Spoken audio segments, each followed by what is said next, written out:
So one of the number one reasons that people never end up really going after their dreams or getting good at the things that they really want to get good at is because nobody wants to be bad at stuff. And unfortunately, that's a necessary part of ever being good at stuff. Like every person who's ever excelled at something at some point has been terrible at it.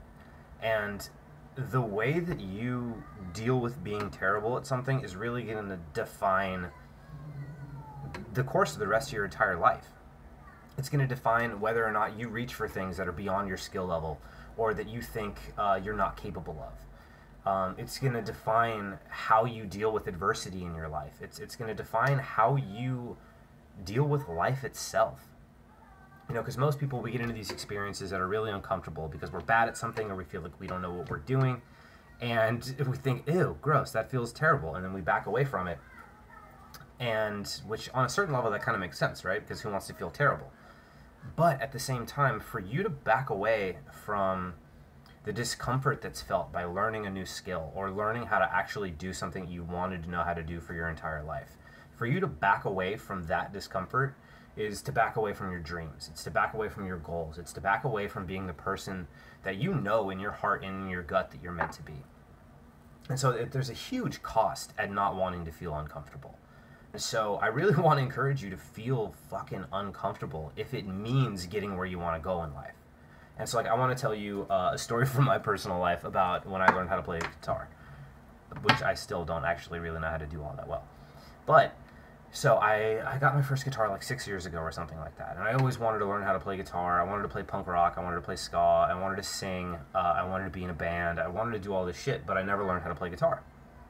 So my ex-girlfriend got me one for Christmas or my birthday or something like that. And it was super rad. I still have it.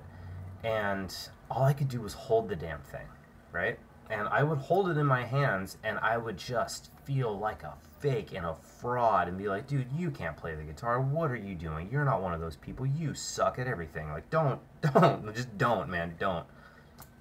And then I would strum the damn thing, and it would just get way worse. Like, all those voices would get way louder every time I strummed something and, like, the chord wasn't right, or I wasn't holding the strings down all the way, or something like that would happen, and I would just be like, dude, you suck. Just stop. And so for the first few weeks, all I could do was just hold it, you know, and it would suck. It would be really uncomfortable, and I would just like hold it, and all those thoughts would be going on, and I'd be feeling all that stuff. And then over a course of time, those thoughts and those feelings didn't seem to bother me that much. You know, I'd gotten comfortable with them. I've gotten used to them. And so I would strum the thing, and it would sound awful, and I'd be like, oh, okay, so I just did something wrong. Like, let me figure out what to do next. And that opened up so many doors for me, because in order to create, you need to make a mess. You need to be able to do things wrong. In order to do anything, you need to make mistakes. And in life, mistakes are unavoidable. You really can't avoid them. And so the way that you relate to them will determine your relationship to adversity. It'll determine your relationship to life itself and whether or not you ever end up going for the things you really want to go for. And it's only temporary, you know, because like I was saying, I would feel that. And over time, I would get comfortable with it. So I would strum and it wouldn't sound right. And I'd be like, oh, okay, so that didn't sound right. And I'd be able to play. I would be able to experiment. I'd be able to create from a much like broader perspective where like if I did something wrong, it wasn't going to like shatter my sense of self and it wasn't going to ruin my day. It was just going to be a part of the process. And over the years, I've come to learn that that's just life in general. You know, like mistakes are totally and completely unavoidable. They're always going to happen. And there's always going to be things that you're bad at. And so you might as well embrace it. You might as well enjoy it. And you might as well go for the stuff that you want anyway, you know? Because any person that's ever been good at anything has likely been bad at it at some point. Every musician, every artist, every athlete, you know, anybody who's done anything worth doing, any public speaker, has had to practice and has made mistakes. And that's just a part of the craft. And the people that really succeed are the people that can be okay with that and continue moving on anyway. So I want you to think about like what's something in your life that you've been wanting to do that you haven't been doing because you're bad at it and being bad sucks. Like figure out one step you can take towards that thing. And you know, I can't promise it'll be beneficial in the beginning. It may just be really uncomfortable.